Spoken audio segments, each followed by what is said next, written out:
Good morning. Happy Monday once again to you. As I'm recording this, I'm looking out the window of my apartment here in Cape Coral, and it is absolutely beautiful day. And I'm recording this with the sun shining on my skin, which is a wonderful feeling. One of my favorites images, which is actually spiritual in nature, is that of water. And so I find water to be very, very calming. I use the sound of water to bring me peace when I am feeling a little bit stressed out. So I am going to use that background image of water for our devotion. And I continue with the theme of fear and overcoming fear. And I have a little surprise for you at the end of the devotion. But I'm going to read again from a devotional that I've been working through. And this devotional does not have an author to it. So I always like to give credit to sources, but there's no person to give credit to. But I do know that this devotion, if I'm reading it correctly, was first written in 1950. It's called Thinking. And it's amazing how here in 2020, words that are written in 1950 are still quite relevant. So here we go with some words from 1950 that ring true in 2020 called Thinking. What a difference it can make if we choose to live courageously. It takes daring just to live, but it takes courage to live your vision. Getting up each morning to face the day as a willing and enthusiastic participant in life takes courage. Every day there are so many opportunities to act courageously, but fear often stands in the way. Why do we let fear paralyze us? If we know the truth about ourselves, we can choose differently.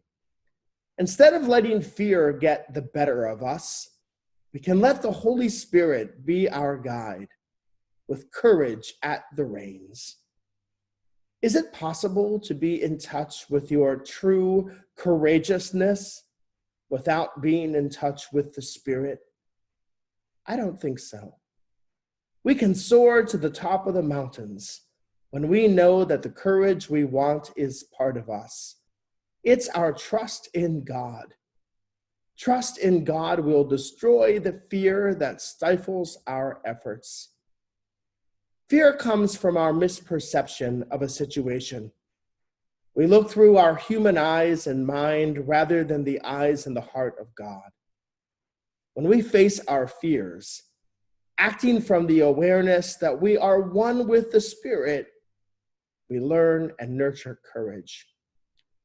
There was a French philosopher that once said, "A man of courage flees forward in the midst of new things." Let's put females in there and read it as a man or a woman of courage flees forward in the midst of new things. When we face our fears head on, they begin to evaporate. When we embrace what scares us, we find we are endowed with a level of courage that we never knew existed. Let your courage be the shield that protects you. Let courage direct your spirit's light to shine on your path and give you the strength to live your vision, to dare to risk and go after your dreams. In the end, most people don't regret the things they do. They regret what they failed to do. We strengthen and develop our courage by using it. Don't let it go to waste. Trust in who God made you to be. Trust in who you are, and be all you were created to be. Choose to live courageously. I also want to share with you a devotion that I came across, last week, and still with me. I posted it on social media, but it's written by one of our Lutheran pastors, Pastor Nadia Bowles-Weber. I know some of us know Pastor Nadia and have different feelings about some of her writings, but this is really insightful. And it's her speaking and reflecting about some of her fear and anxiety. And so we're going to play that for you as part of this devotion. So God be with you. Enjoy Pastor Nadia's words, And I will see you in worship this weekend. God bless you. Here's a confession. I realize now that when this whole global pandemic thing started, I think I was trying to be as optimistic as possible, believing it the best way to get through.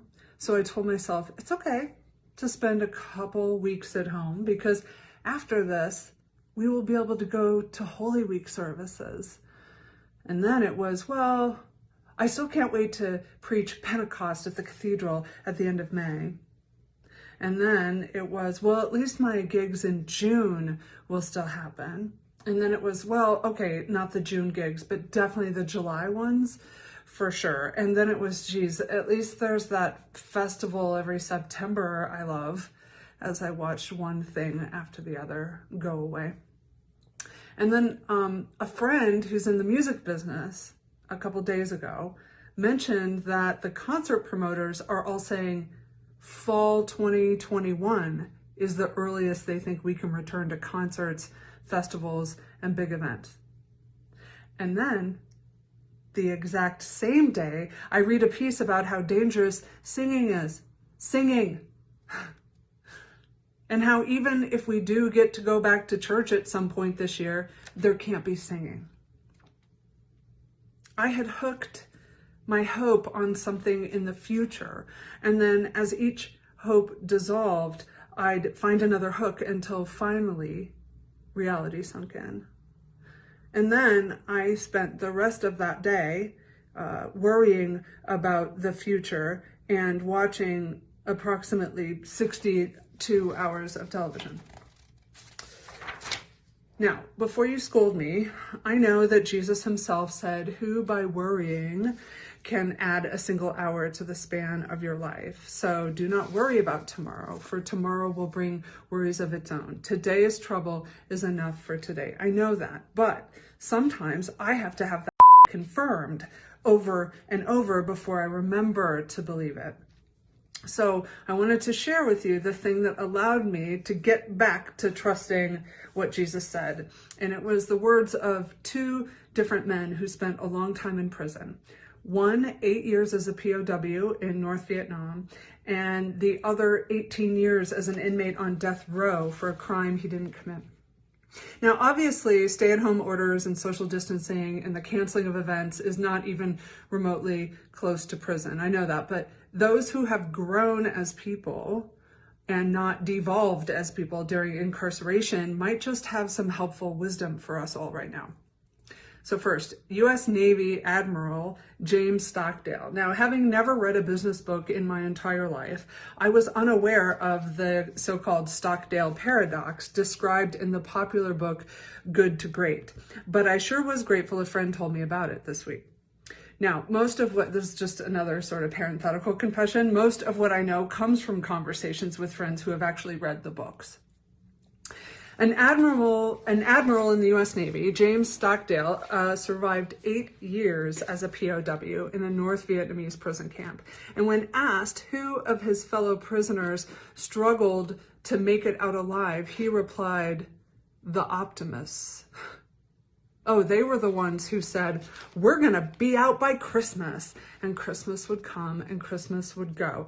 And then they'd say, "We're gonna be out by Easter." And then Easter would come and Easter would go.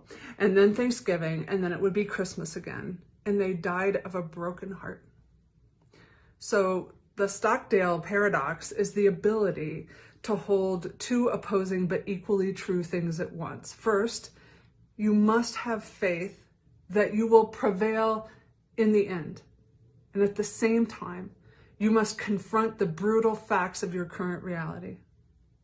When I stop and check in with myself, I must say, I believe we will prevail.